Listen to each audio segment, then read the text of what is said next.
공부와 학습을 구분할 수 있는 그 기준, 힘이 있어야 돼요. 잘 한번 들어봐 주세요. 공부라고 하는 것을 한자로 풀어보면은, 장인공, 사내부를 써요. 여기서 말하는 사내라고 하는 것은, 사람을 의미하는 거예요. 중의적 표현입니다. 어떠한 사람이 장인이 되어가는 과정을 의미하는 겁니다. 장인이라고 하는 것은 어떠한 분야에서 최소한 10년 이상 지속한다? 어떠한 것을 연구한다, 탐구한다? 이런 걸 의미하는 거 아닐까요? 그래서 공부라고 하는 것은 지속적이다라고 하는 것이 포함되어 있는 상태에서 어떠한 목표를 가지고 집중한다, 탐구한다, 연구한다를 의미하는 거예요. 자, 두 가지가 상당히 중요한 단어가 나왔네요. 목표가 있는 상태에서 지속한다. 이해되셨죠? 자, 그렇다면 학습이라고 하는 것은 또 한자로 한번 풀이해 볼까요? 배울, 학의, 익힐 습이에요. 무언가를 배우고 무언가를 익히는 과정입니다. 이것 또한 지속적이다라고 하는 것이 포함이 되어 있겠네요. 그런데 아까 공부에서는 목표라는 단어가 되게 중요했잖아요. 목표가 있는 상태에서 지속한다가 공부였다면 학습이라고 하는 것은 지속하기 위해서 무엇을 필요로 한다? 훈련이라는 과정을 필요로 한다. 훈련을 지속한다예요. 즉 트레이닝을 얼마나 꾸준하게 이행해내느냐 이거예요. 자, 그렇다면 조금 더 큰 의미는 공부라고 하는 목표가 있는 상태에서 지속하는 것이냐, 목표는 없는데 훈련을 지속하고 있느냐, 이렇게 또 문제가 생기는 거예요. 자, 공부를 잘한다라고 하는 것은 그렇다면 목표가 있다 없다? 있다. 목표가 있는 상태에서 지속하고 있는데 심지어 학습을 하고 있다. 즉 훈련, 트레이닝을 하고 있다를 의미하는 거예요. 많은 친구들이 공부, 목표가 없는 상태에서 지속을 못하고 있는데 훈련은 지속하고 있는 상태가 생각보다 많아요. 그렇다면 그런 경우 텐션이 올라갈까요? 텐션은 결코 올라가지 않아요. 학습 총량에 대비했을 때 총량은 맞춰가고, 학습적 트레이닝, 훈련이라고 하는 총량은 맞춰가고 있는데 텐션은 떨어지는 거예요. 우리가 어떠한 것을 목표로 잡고 그 목표한 것을 도달해 나가는 그 과정에서 혹은 그 과정을 거쳐 도달이라고 하는 결과물을 맛을 보기 시작하면 우리는 뿌듯함이라는 걸 느끼거든요. 만족감이라는 걸 느끼거든요. 그때 텐션이 높아지는 것을 우리는 경험해봤을 가능성이 무조건 높습니다. 그래서 텐션이 높다 낮다라고 하는 것은 공부할 수 있는 힘, 즉 목표의식을 갖고 있느냐의 여부였던 거예요. 자, 목표가 있으면 무슨 현상이 벌어집니까? 기본적으로 집중력이라는 것이 생겨요. 집중력을 우리가 보통 몰입 능력이라고 얘기하는 겁니다.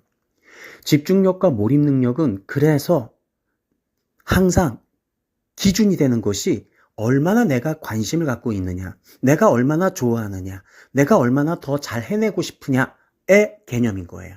이것을 바로 적성 영역이라고 얘기하는 거고요. 그 적성 영역 중에 내가 결정, 결단, 결심을 내릴 수 있었던 그것을 우리는 진로라고 하는 목표 기준이 생기는 거예요. 물론 진로에서 조금 더 선명하게, 확실하게 결정되는 그것을 우리는 직업이라고 얘기하는 거예요. 목표라고 하는 것은 내가 무엇을 해내고 싶을까? 내가 무엇을 꼭 그 과정을 거치고 싶은가에 대한 그 목적의식, 목표의식을 말하는 거예요. 그리고 나서 학습이라는 과정을 토대로 해서, 훈련이라는 과정을 토대로 해서 배우고 익히는 거예요. 즉, 똑똑하다의 기준은 공부라고 하는 목표를 가지고 지속하고 있는데 그 지속할 때 학습의 과정, 즉 훈련의 과정을 꾸준하게 이행해내고 있다를 의미하는 것이 바로 똑똑함의 기준이 되는 거예요. 이해되셨나요? 자, 그렇다면 학습을 할 때 효율적인 학습이냐, 공부를 할 때 효율적이고 효과적인 학습이냐, 이 차이는 조금 더 구분은 돼줘야 돼요. 효과적이고 효율적인 공부가 되려면 목표라고 하는, 즉 진로와 직업이라고 하는 기준이 있는 상태냐의 여부에 따라서 효과와 효율적인 공부를 따져 물을 수가 있겠지만, 학습에서 효과적이냐 효율적인 학습을 하고 있느냐를 묻는다면 그것은 무엇을 의미하냐면 이런 것 같아요. 목표가 아니라 시간 배치의 문제나 시간 배정의 문제나 순서의 문제인 거예요. 우리가 밥을 먹고 쉽니까? 쉬고 나서 밥을 먹습니까? 책을 읽고 나서 숙제를 합니까? 숙제를 하고 나서 책을 쉽니까? 이런 것 같아요. 순서를 결정하는 그것, 이것은 철저하게 개인 취향이거든요. 이 개인 취향이라고 하는 것이 만족도를 좌지우지해요. 나는 이렇게 하는 것이 맞다라고 자기 스스로 확신을 하는 그 과정이에요. 그것을 결정력이라고 하는 거고요. 그 결정력을 우리가 보통 주도력이라고 얘기하는 거예요. 그래서 주도적인 인간들은 대부분 결정력이 좋을 수밖에 없는 거예요.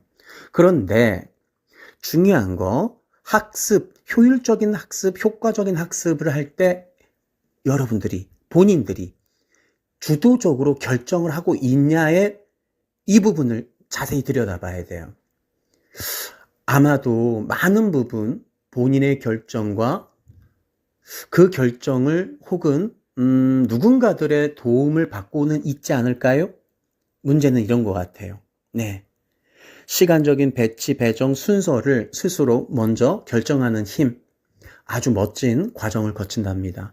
물론 이 학습의 과정에서 또 하나 계속해서 언급해야 될 것이 문해력이에요. 문제를 해결할 수 있는 능력, 이 문제를 해결할 수 있는 능력이라고 하는 것은 독서력과 독해력과 어휘력과 표현력을 의미해요. 이 네 가지 기능을 꼭 탑재가 되어 있어야 돼요. 지금 이 얘기를 듣고 곧바로 이해한다, 알아듣는다, 이거 독해력이잖아요. 맞죠? 독해력이 좋은 순간 무슨 현상이 벌어지겠어요? 빠르게 이해가 되니까 빠른 결정력이 생길 수도 있겠네요. 빠른 결정력이라고 하는 것은 순간적인 순발력일 수도 있어요. 그래서 순발력이 좋고 결정력이 좋다라고 하는 것은 문해력 중에 특히나 독해력이 좋아서 오는 현상이에요. 수학의 독해력, 과학의 독해력, 영어의 독해력, 국어의 독해력, 역사의 독해력, 각 과목별 독해력의 차이를 스스로 캐치해 봐야 돼요. 나는 어떠한 과목에 대해서 독해력이 좋은가? 그렇다면 독해가 좋은 과목부터 공부를 할까요? 순서의 문제라 그랬잖아요. 시간 배치와 배정의 문제라 그랬잖아요. 내가 독해가 좋은 것부터 공부를 하는 게 맞을까? 학습을 하는 게 맞을까? 아니면은 독해가 잘 안 되는 것부터 순서를 정하는 게 맞을까요? 정답은 있어요. 잘 되는 것부터 하는 게 맞는 거예요. 왜냐하면 잘 된다라고 하는 것은 빠르게 이해했기 때문에 자신감이 올라갈 가능성이 높지 않겠어요? 그렇다면 텐션이 올라갈 가능성이 높지 않겠어요? 텐션이 높아졌을 때, 높아지고 있는 이 느낌을 받고 있을 때 힘든 것들을 접촉하거나 도전할 수 있는 힘이 생겨요. 텐션이 낮은데 힘든 거를 도전할 수 있다? 이행할 수 있다? 결코 쉽지 않은 부분인 것 같습니다. 이렇듯 공부와 학습의 기준이 잡혀야만 전반적인 컨트롤, 마인드 컨트롤도 마찬가지고 시간적인 컨트롤도 마찬가지고 지속해낼 수 있는 힘이 생겨나는 겁니다. 공부와 학습의 차이 꼭 기억해 주세요. 이거 이해 안 되면 2번, 3번 반복해서 다시 한번 듣고 정리하고 듣고 정리하고를 반복해 주세요. 그래야 이행하는 힘이 생겨날 겁니다.